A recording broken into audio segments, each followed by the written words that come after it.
ได้หมดไงแล้วแต่น้องมิ้นถามขออนุญาตเล่าช่วงที่มีปัญหาสุขภาพเผื่อเป็นประโยชน์ไม่มากก็น้อยหนูมีปัญหาลำไส้แปรปรวนสาเหตุจากความเครียดการนั่งสมาธิจึงไม่ได้ผลยิ่งนั่งยิ่งเกิดลมแทรกเข้าในร่างกายยิ่งเครียดเกร็งจึงเปลี่ยนมาเป็นเดินจงกรมแทนตามแบบที่พระอาจารย์เคยสอนลำไส้ได้เคลื่อนไหวผ่อนคลายดีขึ้นเจ้าค่ะถูกต้องตามนั้นนะฮะแสดงว่าได้ผลนะฮะมิตรชัยบอกว่ากราบนมัสการพระอาจารย์คเชนครับสวัสดีครับพี่เลียวคุณจินนชาบอกว่าจริงค่ะพระอาจารย์ครั้งหนึ่งเคยถูกฝึกจากพระอาจารย์สายวัดป่าท่านหนึ่งในทริปแต่ละคนก็ถูกให้อยู่คนเดียวในจุดที่เรียกว่ามืดเปลี่ยวนะฮะแล้วก็เดี๋ยวนะฮะมืดเปลี่ยวค่อนข้างน่ากลัวตอนนั้นบทสวดที่เคยสวดไว้นานแล้วเวลาไปเข้าคอร์สปฏิบัติแต่ไม่ได้ตั้งใจจำคือบทอะไรพระอาจารย์เข็มอะไรนะเขมาเดี๋ยวนะฮะเขมะสารณะที่ปิกะใช่ปิกะคาถาขึ้นมาเฉยเลยเจ้าค่ะยังแปลกใจจนถึงทุกวันนี้แสดงว่าบทสวดมนต์แม้เราสวดผ่านแต่ถูกบันทึกไว้ในจิตแล้วพอถึงเวลาจิตก็ยกขึ้นมาช่วงจิตวงเล็บที่กำลังหาที่พึ่งวิกฤตใช่ไหมเจ้าค่ะต้องเขาจะขุดขึ้นมาเองอย่างเงี้ยแหละมันก็จะขึ้นมาทำงานมันก็อยู่ในจิตอย่างที่อาจารย์ภาสกรอธิบายว่าไม่ได้หายไปไหนเหมือนจิตเราเหมือนฮาร์ดดิสก์ใช่ถึงเวลามันก็จะคายออกมาเองเนี่ยถูกต้องไม่ได้ผิดก็ดีแล้วนะแล้วทีนี้การฝึกเนี่ยให้เราไปอยู่ในที่กลัวเนี่ยเพื่ออะไร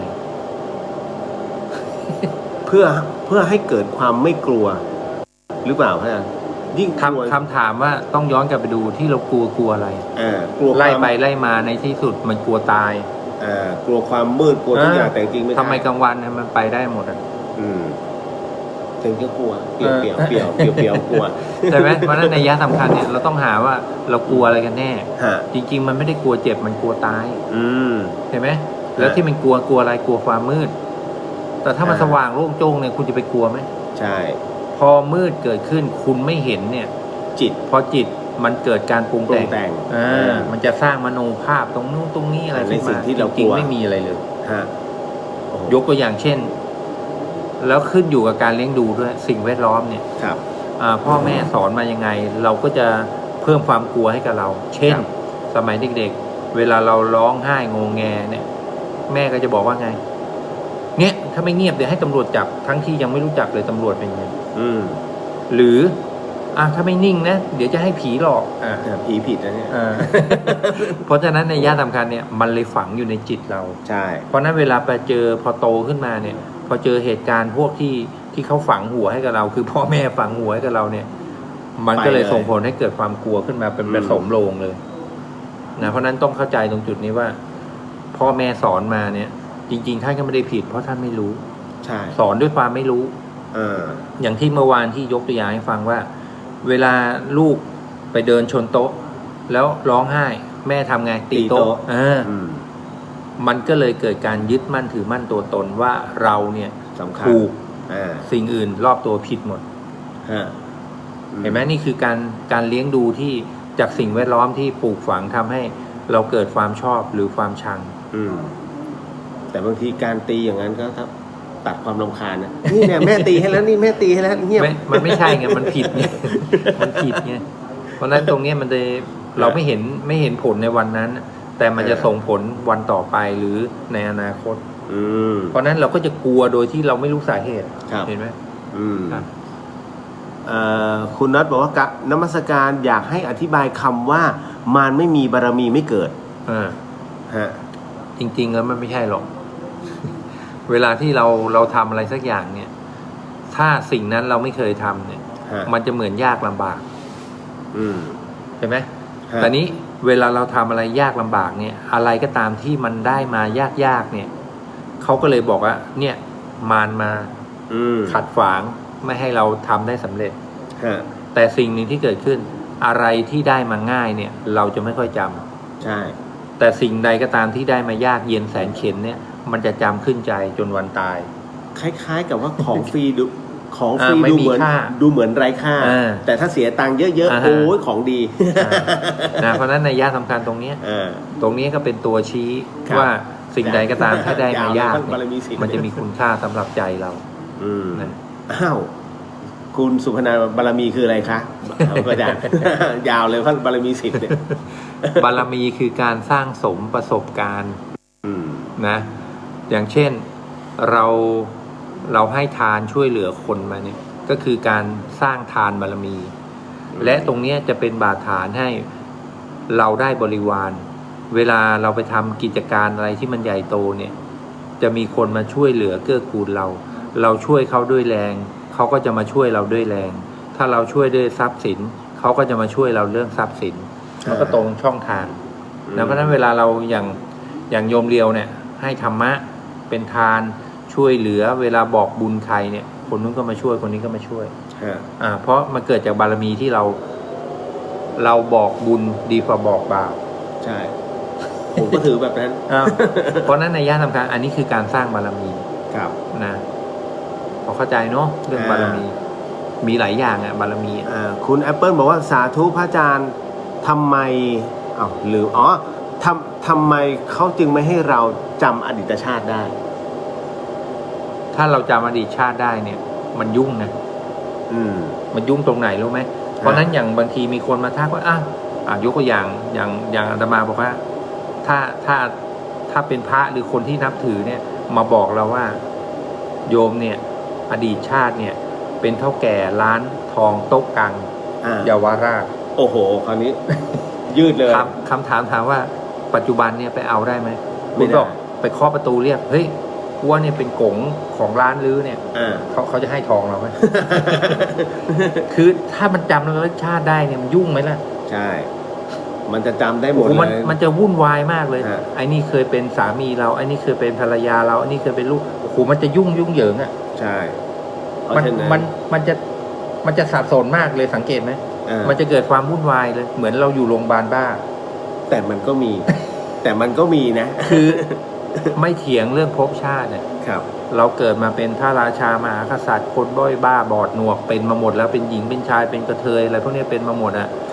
ยากจนเข็นใจข้าบดีอะไรเป็นมาหมดแล้วใช่ไหมนัยยะสำคัญเนี่ยเป็นแล้วเนี่ยถ้าเราไประลึกได้เนี่ยถามว่ามันช่วยทำให้เกิดกุศลใหม่หรือเกิดอกุศลใหม่เพียงแค่บางทีเนี่ยถ้าเราไปรู้ว่าเราเคยโดนคนนี้ฆ่ามาเราจะอยู่กับเขาอย่างหวาดระแวงใช่หรือคนที่รู้ว่าเราตายเพราะคนนี้ตอนนี้มีโยมอยู่ท่านหนึ่งเป็นลูกศิษย์มันระลึกชาติได้ว่าพ่อแม่เขาเคยฆ่าเขาโอ้โหตอนนี้ที่เกิดเรื่องเลยว่าทุกวันนี้อยู่ลำบากมากลูกมันก็จะเอาคืนมันก็ทำทุกอย่างให้พ่อแม่เดือดร้อนเพื่อจะเอาคืนเพราะมันไปฝังใจเจ็บตอนที่มันโดนฆ่าอย่างเงี้ยจะสนุกไหมใช่ยุ่งไหมเนี่ยคือพอไประลึกชาติได้ยุ่งมากเลยแต่ถ้าเราระลึกชาติได้แล้วเอาระลึกชาติได้เนี่ยเอามาพัฒนาในปัจจุบันแก้ไขในสิ่งที่ผิดจะเกิดประโยชน์มากกว่าครับ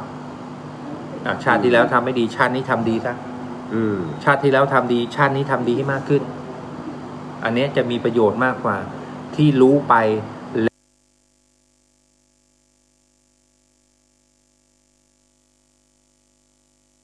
ตายไหมล่ะเหมือนเรียนแบบหลวงพี่ภัสกรนะแล้วหลวงพี่ภัสกรจะรู้ Data ตัวเองเพราะว่ามีหลายๆท่านมาบอกท่านคือนี้ยุ่งมากเลยไปสืบยันบ้านเก่านั่นแหละแล้วตกลงเป็นเรื่องเลยก็เป็นเรื่องอยู่พักนึงโอ้โหทำไมกูหน้าตาเป็นงี้เรียบร้อยเลยนั่นแหละก็ไปดึงเจ้ากรรมในเวรด้วยกลับเลยเข้าโรงพยาบาลอันนี้ นี่อันนี้ เดี๋ยว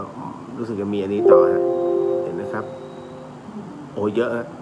เดี๋ยวนะฮะ อะไร อันนี้ สารเคมีอะไรนะ อันนี้ฮะคุณฟิลอันนี้คุณฟิลเตอร์ใช่ไหมฮะไหว้สาครับตุ๊สวัสดีครับไอเรียวสอบถามครับภาวนากับนั่งสมาธิมีผลเหมือนกันหรือต่างกันอย่างใดขอบคุณครับ นะฮะ อ่า คือต้องเข้าใจคำว่าภาวนา ภาวนาคือทำให้มีขึ้นทำให้เกิดขึ้นทำให้สำเร็จขึ้น อันนี้เรียกว่าภาวนา ครับ นั่งสมาธินั่งสมาธิก็คนละเรื่อง ฮะ นั่งสมาธิคือนั่งเพื่อให้เกิดจิตเป็นจดจ่ออยู่กับเรื่องใดเรื่องหนึ่ง จิตจดจ่ออยู่กับเรื่องใดเรื่องหนึ่งเพียงเรื่องเดียวนั่นคือสมาธิ ครับ ตอนนี้การนั่งสมาธิ จะลืมตาหลับตา จะนั่งหรือยืนเดินนั่งนอน เป็นสมาธิได้หมด ครับ เพราะนั้นการนั่งสมาธิไม่ได้เป็นตัวบ่งชี้ว่าคุณนั่งแล้วจะเกิดสมาธิ คุณนั่งฟุ้งซ่านก็ได้ ใช่ เพราะนั้นอิยาบทท่านั่งเนี่ย เอื้ออำนวยให้เกิดสมาธิได้โดยง่าย แต่ไม่ได้บอกว่านั่งแล้วจะเกิดสมาธิ อืม ตัวสำคัญคือเวลาคุณนั่งแล้วเนี่ย จิตคุณจดจ่ออยู่กับเรื่องนั้นหรือเปล่า เช่น องค์บริกรรม ฮะ พุทโธพุทโธพุทโธสัมมาละหังนัมมาพัทธะอะไรพวกเนี้ยให้จิตมันจดจ่ออยู่กับองค์บริกรรม สมาธิก็จะเกิด เพราะฉะนั้นเวลาเราท่องบทพวกนี้องค์บริกรรมพวกนี้มันจะส่งผลให้เกิดสมาธิจดจ่ออยู่กับองค์บริกรรม สมาธิก็จะเกิด ลืมตาก็ได้หลับตาก็ได้ก็เกิด หรือเพ่งอยู่กับอารมณ์ใดอารมณ์หนึ่งก็ได้ ครับ หรืออย่างที่อาตมาบอกว่าเนี่ยที่เมื่อวานที่ทำให้ดูวนนิ้วอย่างเงี้ย ใช่ ก็ได้หรือเอานิ้วจี้อย่างเงี้ยอันเนี้ยเอานิ้วจี้โดยที่ไม่มีองค์บริกรรมก็ได้เนี่ย นิ้วจี้อย่างเงี้ยอยู่กับความรู้สึกอย่างเดียว เนี่ยก็เกิดสมาธิเป็นการเพ่งแล้วเพราะฉะนั้นวิธีการทำสมาธิมันมีได้หลายแบบนะเพราะฉะนั้นบางทีเราไปติดคำพูดแต่เราไม่เข้าใจว่าภาวนามันคือทำให้เกิดขึ้นทำให้มีขึ้นทำให้สำเร็จขึ้นสมถะภาวนาทำสมาธิให้มีขึ้นทำสมาธิให้เกิดขึ้นวิปัสสนาภาวนาทำปัญญาให้เกิดขึ้นทำปัญญาให้มีขึ้นเห็นไหมคือภาษาเนี่ยต้องเข้าใจว่ามันคืออะไรตกลงเข้าใจนะวิธีการนะฮะต่อไปเนี่ย คุณจินชาบอกว่าพระอาจารย์เจ้าคะปัจจุบันมีคนเป็นโรคซึมเศร้ามากมายพระอาจารย์ว่าเกิดจากอะไรนอกจากเรื่องสารเคมีในสมองและในทางธรรมจะแนะนำให้ยกคำใดมาขึ้นมาพิจารณาปฏิบัติเจ้าค่ะคือคนที่ซึมเศร้าเนี่ยคือคนที่ไม่ยอมปล่อยอารมณ์มันขังอารมณ์เขาเรียกว่าย้ำคิดย้ำทำเรื่องเดิมๆพอคิดย้ำทำเรื่องเดิมๆเนี่ยมันอยู่ในวังวนของทุกข์อาตมาเรียกว่ามันติดคุกทุกข์มันเลยออกจากความคิดนั้นไม่ได้ครับคิดวนไปวนมาวนไปวนมาเนี่ยจนในที่สุดเนี่ยมันถูกขังอารมณ์ไว้ในนั้นแล้วหาคำตอบไม่ได้หาทางออกไม่ได้มันก็เลยขังก็เรียกว่าติดคุกอารมณ์ตัวเองติดคุกทุกข์เพราะนั้นวิธีแก้เนี่ยให้เรามาอย่างเมื่อวานที่บอกว่ามันคิดเรื่องนี้คิดไปเลยแล้วคำถามว่าคิดแล้วได้ประโยชน์อะไรมันให้ประโยชน์อะไรจากเราหรือมานั่งเขียนแล้วก็มันแยกให้ออกว่าไอ้เรื่องที่เราคิดเรื่องเนี้ยมีประโยชน์อะไรสำหรับเราจะเอาอะไรจากมันก็คือต้องมาตีโจทย์ทีละเรื่องพิจารณาให้ลงทีละข้อทีละข้อแล้วเราจะไม่คิดบางอย่างเนี่ยบางอย่างยกตัวอย่างเช่นเราทำอะไรสักเรื่องหนึ่งเนี่ยข้อสำคัญนะยกตัวอย่างเช่นอย่างอาตมาเคยตอนที่นางยังไม่ได้บวชเนี่ยแล้วไปเจอครูบาอาจารย์รูปหนึ่งโอ้เข้าใจเลยว่าท่านไม่ธรรมดาท่านบอกว่าจะบวชแล้วบวชไปทำไมบวชไปเพื่ออะไรท่านถามคำนี้ตอนนั้นเรายังไม่ได้บวชเราก็บอกว่าบวชเพื่อหาความสงบครับอยู่ตรงนั้นก็สงบ ท่านจะบอกว่าความสงบมันมีเหรอเราไม่เคยคิดมุมนี้ความสงบมันมีเหรอแล้วเสร็จเรียบร้อยท่านก็ชี้ไปที่แก้วน้ำที่ท่านเอามาให้เราดื่ม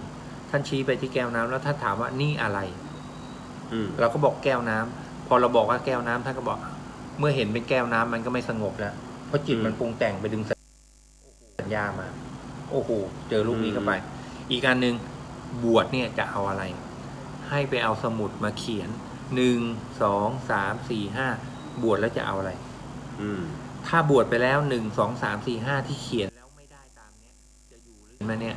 แล้วไม่ได้ตามเนี้ยจะอยู่หรือจะสึก โอ้โห โอ้นี่ขยักยังไม่ได้โอนอย่างเงี้ย อื้อหือ แล้วถามว่าอาตมาได้เขียนไม่ได้เขียน กลัว เพราะฉะนั้นในย่าสำคัญเนี่ยในย่าสำคัญเนี่ย คือเราต้องทราบที่มาที่ไป พอเราจี้ไปหาเหตุมันเนี่ย ครับ ไอ้ที่มันคิดวนไปวนมาเราจะเอาอะไรกับมัน อืม ในที่สุดทั้งหมดทั้งมวลเราจะพบว่าสิ่งที่เราคิดทั้งหมดเนี่ยมันคือโลกธรรมทั้งหมดที่เราต้องการลาภยศสรรเสริญสุข อืม พอมันไม่ได้ก็เกิดการซึมเศร้า เพราะนั้นนี่คือสาเหตุ เพราะนั้นในยะสำคัญเวลามีความคิดตรงเนี้ยอย่าไปช่วยสนับสนุนมัน และความคิดมันก็อยู่ภายใต้พระไตรลักษณ์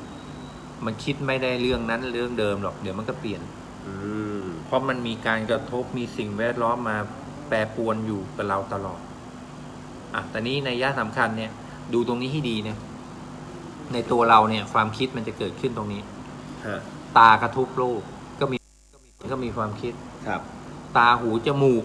ได้กลิ่นก็มีความคิด ลิ้นรับรสก็มีความคิด ครับ การสัมผัสก็มีความคิด ใช่ เพราะนั้นในย่าสำคัญเนี่ยทางอายตนะแม้แต่ใจเราทำอารมณ์ก็เกิดก็มีความคิด ฮะ ในย่าสำคัญเนี่ยในชีวิตประจำวันเราสังเกตไหมว่ามันมีการกระทบทุกทางเลย ก็คืออายตนะตาหูจมูกลิ้นกายใจเป็นช่องทาง หรือเรียกว่าทวารประตูหน้าต่างในการที่จะส่งผลให้เกิดอารมณ์ร่วม ตอนนี้ในชีวิตประจำวันเนี่ยถ้าเราไม่มีกรรมฐานคือเราไม่เคยฝึกเนี่ยมันจะเกิดการไหลไปตามอารมณ์นั้น อืม ทางตาหูจมูกลิ้นกายใจ ตอนนี้ถ้าเรามีกรรมฐานเป็นเครื่องอยู่ คือใจเรามีงานทำจิตมันก็ไม่วิ่งออกไปข้างนอก ฮะ พอจิตไม่วิ่งออกไปข้างนอกเนี่ยใจมีงานทำสิ่งหนึ่งที่จะปรากฏเกิดขึ้นคืออะไรรู้ไหมตาเห็นรูปส่งจิตออกไป กลับมาที่ใจส่งให้กายเคลื่อนมันจะเป็นอย่างนี้นะในชีวิตเราเนี่ยหูได้ยินเสียงส่งจิตออกไป กลับมาที่ใจส่งให้กายเคลื่อน เพราะนั้นในชีวิตที่ผ่านมาของเราเนี่ยถ้าเราไม่มีกรรมฐานเราจะเกิดสภาวะเนี้ยตาเห็นรูปส่งจิตไปหูได้ยินเสียงส่งจิตไป แล้วส่งให้กายเคลื่อนมันเลยกลับมาเป็นพอใจก็คือรัก ไม่พอใจคือชัง ครับ พอกลับมากเข้ากลายเป็นคาราบาว อื้อหือ เพราะว่าชีวิตเราพอส่งออกไปเนี่ย แหม มันก็ไปเนี่ย รักชังพอใจไม่พอใจ พอใจไม่พอใจหนักๆเข้ากลายเป็นคาราบาว โอ้โห แหม เพราะนั้นในเมื่อมันเป็นอย่างเงี้ย ฮะ เราต้องฝึกกรรมฐาน อ่า นะมันจะช่วยทำให้เราไม่เป็นคารา พระอาจารย์เราชอบกินผักใช่ไหม นะฮะคุณนัทบอกว่าพระอาจารย์ตอบได้ชัดเจนดีค่ะดีค่ะ สนใจไปปฏิบัติธรรมกับพระอาจารย์เลยค่ะ แต่ว่าไม่มีพื้นฐานเลย จะฟังพระอาจารย์สอนจากทางใดที่ไหนบ้างคะขอบคุณค่ะ ถ้าจะเอาด้านก็คือต้องไปที่นู่นเลย สถานธรรมวิมุตโตไทยตำบลคลองม่วงอำเภอปากช่อง วังน้ำเขียววังน้ำเขียวนะฮะ อันนั้นน่ะไปคนเดียวก็สอน นี่คุณแอปเปิลบอกว่าขอบพระคุณมากค่ะ อีกคำถามนะคะ การบนบานศาลกล่าวทำได้จริงหรือไม่ และควรทำหรือไม่ควร เมื่อวานได้บนบานศาลกล่าวถอนหมดแล้ว ตี 1:30 ไม่อยากให้ฝนตก นะเมื่อวานได้พาถอนอธิษฐานคำสาบานนะคำบนบานเมื่อวานนะถอนไม่เรียบร้อยแล้ว พอถอนปุ๊บมา นะเมื่อคืนนะที่ได้ถอนแล้วนะคำบนบานศาลกล่าวต่างๆอย่างตอนนี้ไอการบนบานศาลกล่าวเนี่ยในย่าสำคัญเรารู้ไหมทำไมเราต้องไปบน เพราะว่า เพราะเราหาที่พึ่งไง ใช่ มัน เพราะเราคิดแล้วมันไม่ตกอ่ะมันไปต่อไม่ได้ หาตัวช่วยแล้วกัน เพราะฉะนั้นบนนี่ก็เลยกลายเป็นตัวช่วยตัวหนึ่งที่ทำให้เราสบายใจ ใช่บนและความเชื่อคือความหวังเล็ก เพราะฉะนั้นในย่าสำคัญเนี่ย ถ้าเราหาคำตอบได้เนี่ย เราจะไม่บนอะไรเลย ฮะเมื่อวานมีปักตะไคร้ด้วย ไม่รอด นั่นแหละ ควรทำหรือไม่ ไม่ควร ไม่ควรนะ เพ ฮะ ราะทำก็ต้องไปแก้ไง ใช่เพราะว่า เพราะว่าเราเท่ากับเราไปทำสัญญาไว้ ใช่ก็เลยบอกเนี่ยติดสัญญา เราไปทำสัญญาไว้ แล้วถ้าเราทำแล้วเราลืมแล้วเราไม่แก้งาน โอ้ เข้า โหเรียบร้อย ไปสัญญากับสิ่งที่มองไม่เห็นน่ากลัวครับนะฮะ นะมันมีทั้งแก้บนและแก้ล่าง คือ ไม่ใช่แก้บนอย่างเดียวมันมีแก้ล่างด้วย แหม เอา อันนี้คือการแก้บน แต่ถ้าแก้ แก้ ล่าง เอาแต่นี้ แก้บนเนี่ยคือบนบานกับพระอินทร์พระพรหม ถู สู ก ง ต้อง ขึ้นไป แต่ถ้า แก้ แก้ ล่า ล่าง ง ก็คือลูกกับเทวดาเจ้าพ่อเจ้าแม่เจ้าที่เนี่ยนี่คือแก้ล่าง อืม แต่ส่วนใหญ่เราชอบแก้บน แต่ แต่ตอนที่ไปบน ฮะ เราแก้ล่าง เราไปบนล่าง ใช่ทั้งล่างและบนไงโต๊ดด้วย เพราะฉะนั้นในย่าสำคัญเนี่ยเวลาที่เราบนเนี่ย ฮะ ใช่ไหมเราไปให้คำมั่นสัญญาเนี่ยต้องดูว่าเราไปสัญญากับใคร ใช่ ถ้าของต่ำๆเนี่ยลงมาเนี่ยอันนี้เรียกว่าแก้ล่าง ถ้าสูงขึ้นไปพระอินทร์พระพรหมอะไรพวกนี้นี่คือแก้บน ไอ้ที่พกแป้งไปกลางนา นี่ นี่ล่างเลย ล่างใช่ไหม ล่างเลย พกแป้งไปเลยฮะโรยต้นไม้ อันนี้ล่างนะ โอ้โหเก็ตนะครับต่อมามีท่านใดอีกนะฮะ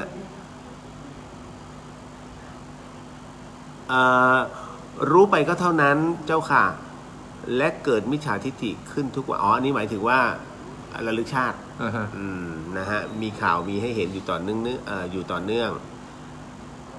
อันนี้ไปแล้ว อันนี้หมดแล้วนะฮะมาถึงคุณวิทยากราบสาธุ อันนี้คุณใหม่คุณอาจารย์และคุณเรียวค่ะนะฮะมีอีกไหมอันนี้ไว้สาไปแล้วเนาะผมไม่ตกตรงไหนนะผมว่าผมจะตกไอ้อันเนี้ย เพราะมันวิ่งขึ้น มัน วิ่งลง มันดีดขึ้นลงนะฮะนี่แหละ น่าจะหมดแล้วพระอาจารย์ โอ้โหกว่าจะหมดไม่หมดฮะปรุงมาแล้วครับ เวลาโยมนั่งสมาธิเกิดตัวหมุนข้างในทำให้รู้สึกเวียนหัวบางทีก็จะตึงชาตรงกลางหน้าผากแต่ไม่ได้เอานิ้วจี้โยมจะดูแค่แป๊บเดียวแล้วก็เปลี่ยนเคลื่อนไปรู้อย่างอื่นเพราะรู้สึกรำคาญแบบนี้โยมควรจะฝืนให้ตั้งอยู่ที่เดิมใช่ไหมคะคือถ้าหน้าผากซ่านนะฮะก็ให้ไปอยู่ตรงนั้นไม่เคลื่อนไปที่อื่นใช่ไหมคะ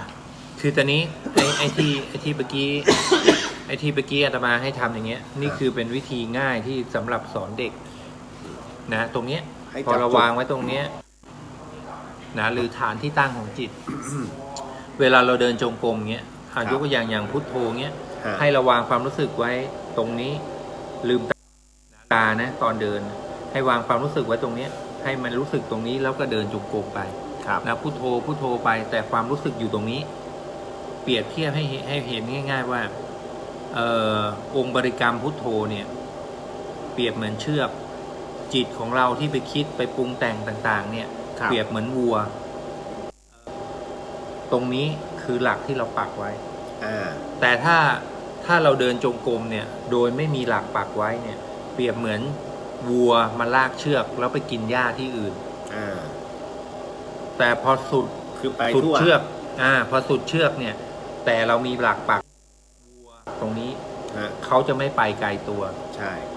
แต่ถ้าเราไม่มีหลักตรงนี้สิ่งหนึ่งที่เกิดขึ้นมันจะหลุดไปอยู่กับความคิดไหลไปไม่กลับมาอยู่ที่ตัวเพราะนั้นนี่คือว่าฐานหลุดแล้วกรรมฐานรั่วนะเพราะนั้นในยะสำคัญเนี่ยถ้าเราฝึกสมาธิต้องมีฐานที่ตั้งของจิตถ้าไม่มีฐานที่ตั้งของจิตมันไปอยู่กับความคิดไม่ได้อยู่กับองค์บริกรรมเพราะฉะนั้นการที่รู้สึกรำคาญนี่คือก็คือต้องเข้าใจต้องหาว่ามันอยู่ตรงไหนเพราะนั้นในการปฏิบัติอย่างพุทโธเนี่ยถ้าเราเดินจงกรมเราวางความรู้สึกไว้ที่ระหว่างคิ้วนะวางไว้ตรงนี้เหมือนเขียนคำว่าพุทโธอยู่ตรงนี้หรือถ้าเราสอนเด็กเนี่ยง่ายเลยไปเอาโปเอี๊ยะที่ปิดฟันเย็นตัดเป็นรูปสี่เหลี่ยมก็แปะตรงนี้โอ้เย็นขึ้นมามันเย็นตรงเนี้ย เขาก็จะอยู่ตรงนี้ สมาธิ บอก จะไม่มีอ่ะ มันจะอยู่ มันจะเย็น มันก็จะเย็นตรงนี้ไง จิตมันก็จะอยู่ตรงนี้ รู้จักใช่ไหมกอเยะไอ้ที่มันเป็นแผงๆนะฮะ ที่ ติด ปิด ฟัน นั่นแหละ ไป ติด บอก ที่แก้มไปบอกหมอตีกอ พอ เยะ แปะตรงนี้ ฮะ ปิดตรงเนี้ยมันก็จะเย็นยิ่งเด็กเนี่ยเขาจะอยู่ได้เร็ว ใช่ พอแปะเนี่ยมันก็จะเย็นก็อยู่ด้วยอยู่ตรงเย็นๆนะลูกสมาธิเกิดแล้ว อืม ตอนนี้ถ้าเราไม่มีหลัก มันจะฟุ้งซ่านไหลไปอย่างนี้ ฮะ แต่ตอนนั่งเนี่ยให้ย้ายจุดได้3 จุด คือเลือกจุดนั่งคือตอนนั่งตอนเดินไว้ตรงนี้จุดเดียว ตอนนั่งเนี่ยเลือกได้3 จุดก็คือระหว่างคิ้วตำแหน่งหนึ่งหน้าอกเบื้องซ้ายที่หัวใจตำแหน่งหนึ่งสะดือตำแหน่งหนึ่ง3 ตำแหน่งเอาแค่ตำแหน่งเดียว อันนี้อันนี้เคล็ดลับหลวงปู่แหวนเลยนะ นี่คือ เคลื่อนเลย คนที่เรียนกับหลวงพ่อวิยัง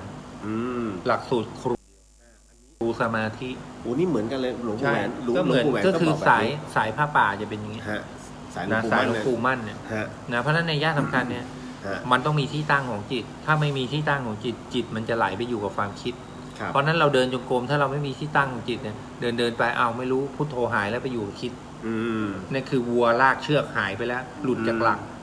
นะพอเข้าใจเนาะ กรุงบอกว่าถ้ายังอยู่ตรงนี้จะเห็นทั้งชีพจรตรงนี้ด้วย เลยทำให้อยู่นานไม่ได้เจ้าค่ะ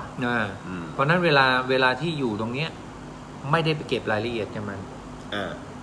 แค่ประคองมัน แต่ไม่ถึงกับไปเพ่งมัน ครับ เพราะฉะนั้นพอเรามันเดินจงกรมเนี่ย มันใหม่ๆเนี่ยพอเดินมันจะรู้สึกตึงๆปูดๆบวมๆเหมือนตรงเนี้ยหน้าผากเรานูนขึ้นมา อันนั้นคือไม่ต้องไปใส่ใจ นั่นเขาแสดงอากัปกิริยาที่จิตมันรวมตัว ไม่ได้ผิดปกตินะแค่รู้แต่ไม่ได้ไปบีบเค้นมัน เดี๋ยวมันก็คลายตัวมันเองเวลาเดินจงกรมไม่เกี่ยวกับเท้าเนี่ย ไม่ใช่พุทโธ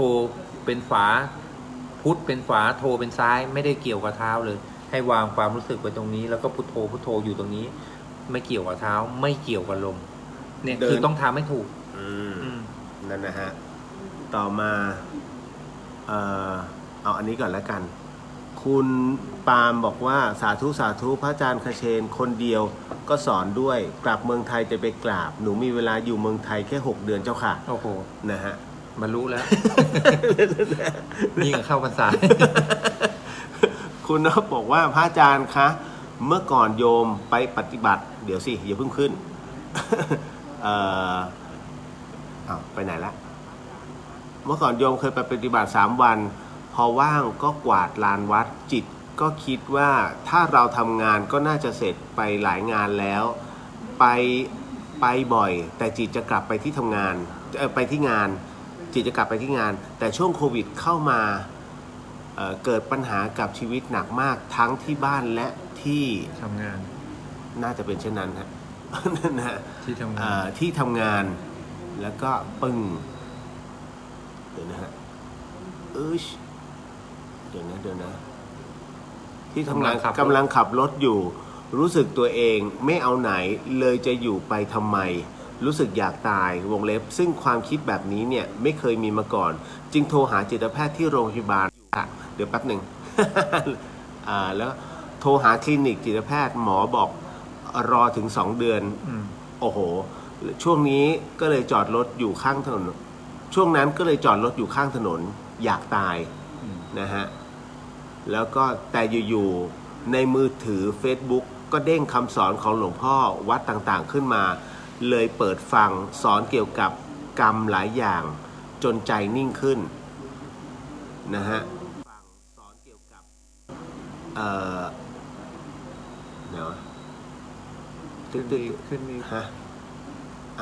งงแล้วนี่ไม่ว่าเลื่อนขึ้นเรื่องมันก็ไม่ยอมให้ขึ้นนะผมก็ไม่รู้ นะฮะเนี่ยมันก็แป๊บหนึ่งนะฮะผมเริ่มแล้วเริ่มมีโทสะ กับโทรศัพท์ เลยเปิดฟังสอนเกี่ยวกับกรรมฐานนิ่งขึ้นแบบนี้เรียกว่าบุญเรายังเหลืออยู่ใช่ไหมคะถามว่าที่คิดจะฆ่าตัวตายเนี่ย ครับ ต้องทำความเข้าใจก่อนที่คิดฆ่าตัวตายเนี่ย มันคิดสั้นหรือคิดยาว น่าจะคิดสั้น ใช่ ฮะ คนที่ฆ่าตัวตายนี่คือคนที่คิดยาว ก็คือมองไปแล้วว่า ถ้าคิดสั้นเนี่ย ถ้าคิดสั้น ทำแล้ว พรุ่งนี้ก็เช้าแล้วจบมันจะไม่ฆ่าตัวตาย อ๋อ นี่มันคิดยาวเกินว่าพรุ่งนี้จะอยู่ยังไงจะไปยังไง คนนี้จะดูเรายังไงเงี้ยมันคิดยาวคิดเยอะเกิน มองเยอะเกินไป มันเลยฆ่าตัวตาย เพราะฉะนั้นคนที่ฆ่าตัวตายคนคิดเยอะ ใช่ไม่ใช่คิดสั้น เอาจริงๆ แล้วถ้าสภาวะตรงเนี้ย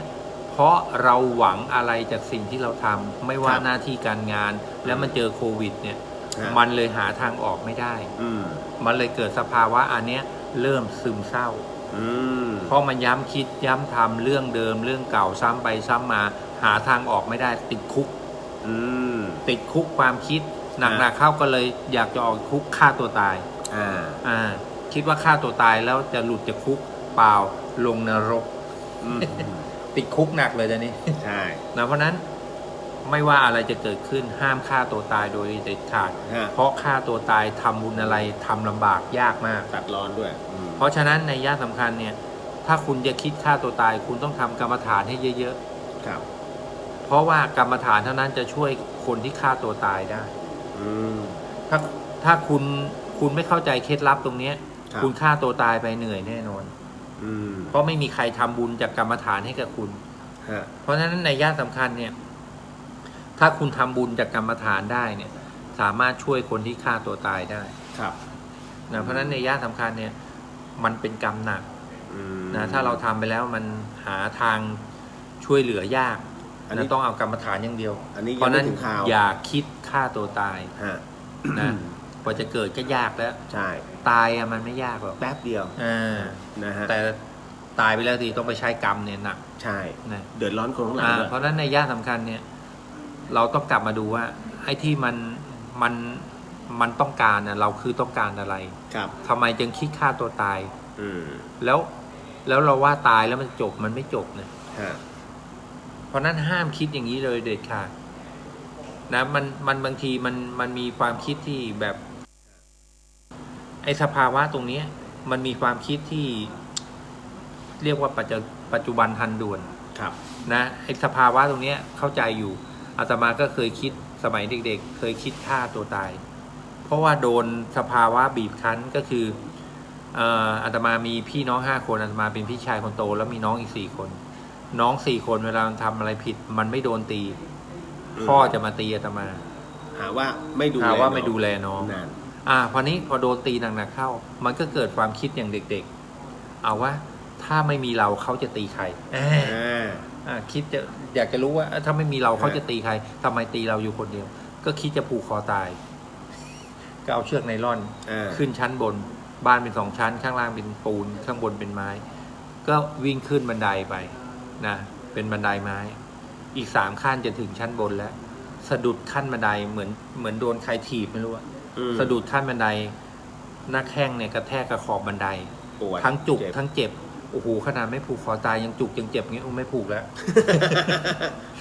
ท่านก็เลยหาวิธีอื่นฮะพอมาบวชเสร็จปุ๊บก็ไม่รู้จะตีใครฮะ คนต่อไปรับช่วงแทน นะเพราะฉะนั้นในย่าสำคัญอย่าคิดท อ่า ำนะมัน ะฮะ อันตราย ครับผม เอาคำถามสุดท้ายนะครับ ก่อนที่จะให้พระอาจารย์ท่านไปจำวัดนะครับ คุณมิตรใหม่บอกว่าขออนุญาตสอบถาม ถ้าเราเช่าสิ่งศักดิ์สิทธิ์พวกเครื่องรางมาแล้ว อยากจะเลิกบูชาต้องทำอย่างไร เอามานี่ ไม่ถามว่าที่เราบูชาเนี่ยบูชามาทำไม นั่นแหละครับ พวกเนี้ยนะคำว่ามันมีแล้วมี หมด แค่ แล้ว นี้ ฮะมีแค่นั้นครับ คือสิ่งที่ถามว่ามันเดือดร้อนคนอื่นไหมมันเบียดเบียนคนอื่นไหมเพราะนั้นบางทีเนี่ยเราเข้าใจไหมว่า อย่างการที่เราบูชาจตุคามรามเทพพระพิฆเนศอะไรต่างๆ เหล่านี้ ครับ ถามว่าผิดไหมไม่ได้ผิดนะครับ เพราะว่าพวกนี้จตุคามรามเทพพระพิฆเนศเนี่ยเป็นเทวตานุสติ อยู่ในอนุสติ10การที่เรานับถือบูชาพวกนี้ไม่ได้หลุดจากไตรสรณคม มันทำให้เรามีฐานมั่นคงขึ้น ครับ เพราะการที่เราเคารพศรัทธาเทวดาเนี่ยเรียกว่าเทวตานุสติสิ่งหนึ่งที่เกิดขึ้นจะส่งผลให้เรานั้นมีคุณธรรมของเทวดา มีฮิริโอตปะและอายชั่วกลัวบาปเราเป็นเทวดา เพราะนั้น พอเรามีฮิริโอตปปะและอายชั่วกลัวบาปเนี่ยส่งผลให้เราไม่ทำผิด ครับ ก็ส่งผลให้ศีลเราบริสุทธิ์ เป็นบาดฐานส่งผลให้เราเข้าถึงไตรสรณคมได้ง่ายขึ้น ก็คือเหมือนกับเป็นเครื่องอยู่ เป็นเครื่องยึดเหนี่ยวนะตัวจิตของเรา เพราะฉะนั้นอันนี้ไม่ได้เรื่องเสียหาย แต่ทีนี้กรณีที่โยมจะไม่เอาพวกนี้แล้ว ไปเช่าอะไรมา ก็นี่เลยนะครับ พระอาจารย์รับธรรมพระสมเด็จนะครับ คือพวกนี้ไม่ได้เป็นเรื่องเสียหาย แล้วจริง ๆ แล้วถ้าเราจะเห็นเนี่ยนะบางทีเราจะพบเลยว่า อันเนี้ยบางทีเวลาขับขันช่วยเราได้ ช่วยเราเรื่องอะไรสมัยตอนที่อาตมาเป็นคฤหัสถ์เนี่ยอาตมาก็ชอบพวกนี้วัตถุมงคลเนี่ยนะสารพัดเลยหลวงพ่อหลวงปู่อะไรเงี้ยพออาจารย์ภัตกรนะสิ่งหนึ่งที่เกิดขึ้นคืออะไรเวลาใดก็ตามที่เราอึดอัดคับข้องใจทุกข์หนักๆทำงานแล้วเกิดปัญหาเยอะๆเนี่ยอาตมาจะหาทางออกโดยการที่เอาแผงพระมาดูเอามานั่งส่องพอมานั่งส่องหยิบองค์นี้มาดูมันก็จะมีซีรีส์แต่ละเรื่องละองค์ไม่เหมือนกันองค์นี้เนี่ยกว่าจะได้มาเนี่ยไปรอหลวงพ่อกว่าหลวงพ่อจำวัดกลางวันกว่าจะตื่นโยมบอกพวกตะกุดกับสีพึ่งสีพึ่งอาจจะใช้ฤดูหนาวแทนลิปสติกได้นะฮะพวกตะกุดค่อยว่ากันนะฮะอันนี้เพราะนั้นในย่านสำคัญเอามาใช้เพื่ออะไรนะก็ต้องมาถามตัวเองแล้วตอนนั้นน่ะเราคิดว่าอะไรเพราะยิ่งเป็นพวกเครื่องรางเนี่ยในย่านสำคัญเนี่ยก็แสดงว่าตอนที่เราไปเช่าเราไปบูชามาเนี่ยแสดงว่าช่วงนั้นเรามีปัญหาเพราะนั้นแต่ละอย่างเนี่ยมันมีซีรีส์ของแต่ละเรื่องถ้าจิตเรารู้ในแต่ละเรื่องของสิ่งที่เราได้มาเนี่ยมันจะเปลี่ยนอารมณ์ของเราจากความเศร้าหมองความทุกข์ที่เกิดขึ้นเนี่ยมันจะเปลี่ยนอารมณ์เลยเรียกว่าเอาของหยาบให้ของละเอียดเป็นเครื่องเกาะแล้วไม่ได้ผิดการที่บูชาพวกนี้เขาจึงเรียกว่าวัตถุมงคลถ้าอาตมาเปรียบเทียบอย่างเงี้ยบางคนบอกโอ้ยพระอยู่ที่ใจคำถามว่าเวลาคุณตกใจพระอยู่ที่ใจไหมหายหมดอ้าวไอ้นั่นหล่นไอ้นี่แตกไอ้นั่นฉีกอวัยวะทั้งหมดเลยไม่มีพระเลยใช่ตอนนี้มีประโยชน์ตรงไหนสำหรับท่านใดที่นั่นเอาลองไปคิดดูนะไม่ได้เชื่อนะนั่งรถไปด้วยกันขึ้นไปแม่ฮ่องสอนนั่งรถไปด้วยกันสมมุติว่ารถคันนี้มี50ที่นั่ง50คนใน50คนเนี่ย25คนห้อยพระเครื่องหลวงปู่หลวงพ่อสมเด็จอะไรแล้วแต่อีก50คนบอกพระอยู่ที่ใจไม่ห้อยอะไรเลยไม่พกอะไรเลยนั่งรถไปด้วยกันก็รู้แล้วแม่ฮ่องสอนเขาพับผ้าโค้งขณะโค้งกันไปโค้งกันมาไม่โค้งแหกโค้งลงเหวใน50คนนั้นคนที่มีพระเครื่องก็จะดึงมาหลวงปู่หลวงพ่อช่วยลูกด้วยอันนี้มีพุทธานุสติถ้าเป็นหลวงปู่หลวงสมเด็จพระชินราชหลวงพ่อโสธรหลวงพ่อเขาตะเคาหลวงพ่อวัลลีขิงหลวงพ่อบ้านแหลมอะไรเงี้ยนี่เป็นพุทธานุสติเป็นพระพุทธเจ้าแต่ถ้าเป็นหลวงปู่ทวดสมเด็จโตอันนี้เป็นสังฆานุสติมีพุทธานุสติสังฆานุสติเป็นเครื่องอยู่เป็นอนุสติระลึกอยู่คั้นเมื่อลงไปในเหวมีพุทธานุสติอนุสติ10เป็นอารมณ์ไปดีเพราะจิตเกาะกุศลคนที่ไม่มีพระอยู่ที่ใจพอลงเหวปุ๊บวิทย์ไว้กระตู้ด่ากันเยอะในที่สุดไปไหนลงนรกเขาอาจจะมีพระธรรมมีพระธรรมตรงไหนเวลาพอนั่นพอตกใจนี่ไม่เห็นมีเลยมีแต่วัยวะนะสาธุพอดีพระอาจารย์หมดเวลาต้องขออนุญาตนิดนึงนะฮะสำหรับคุณผู้ฟังทุกท่านเพราะว่าในวันนี้เนี่ยก็คงจะได้เวลาสมควรนะเดี๋ยวก็ต้องแยกย้ายกันพักผ่อนคำถามไหนที่ยังไม่ได้ตอบก็ต้องขออภัยไว้ด้วยฮะนะฮะก็ในการนี้ก็ต้องขอกราบนมัสการพระอาจารย์กเชนอยากให้พระอาจารย์ช่วยให้พรก่อนนอนกับญาติโยมก่อนที่จะไปพักผ่อนกันครับพระอาจารย์ฮะนมัสการครับตอนนี้นะสุดท้ายนี้ก็ขออ้างอำนาจคุณพระศรีรัตนตรัยมีคุณพระพุทธคุณพระธรรมคุณพระสงฆ์ตลอดจนบารมีของครูบาอาจารย์ทั้งฝ่ายสมถะและวิปัสสนาจงรวมเป็นตบะภารวะปัจจัยอนุสัยตามส่งให้ญาติโยมทั้งหลายคิดนึกทำสิ่งใดในทางที่ชอบประกอบไปด้วยธรรมและไซขอให้ความคิดและการกระทำนั้นจงสำเร็จจงสำเร็จจงสำเร็จ สิทธิกิจจังสิทธิกรรมังสิทธิลาโภชโยนิจังกิจที่กำลังทำกรรมที่กำลังสร้างขอให้กิจและกรรมที่กำลังทำนี้จงเป็นเหตุเป็นปัจจัยให้ถึงพระนิพพานในปัจจุบันชาตินี้ด้วยกันทุกคนทุกท่านด้วยเทินสาธุ สาธุสาธุสาธุเอาละครับผู้ฟังครับก็ถือว่าจบลงแล้วนะฮะด้วยความสุขในค่ำคืนนี้พบกันใหม่กับเรื่องราวดีๆนี้ในสัปดาห์หน้ากับเดอะเฮียนเพียวๆและเดี๋ยวถ้าชอบใจอยากจะสนทนาธรรมกับพระอาจารย์เดี๋ยวจะติดซูม สาธุสาธุแล้วเจอกัน หรือยัง สาธุครับทุกท่านบ๊ายบาย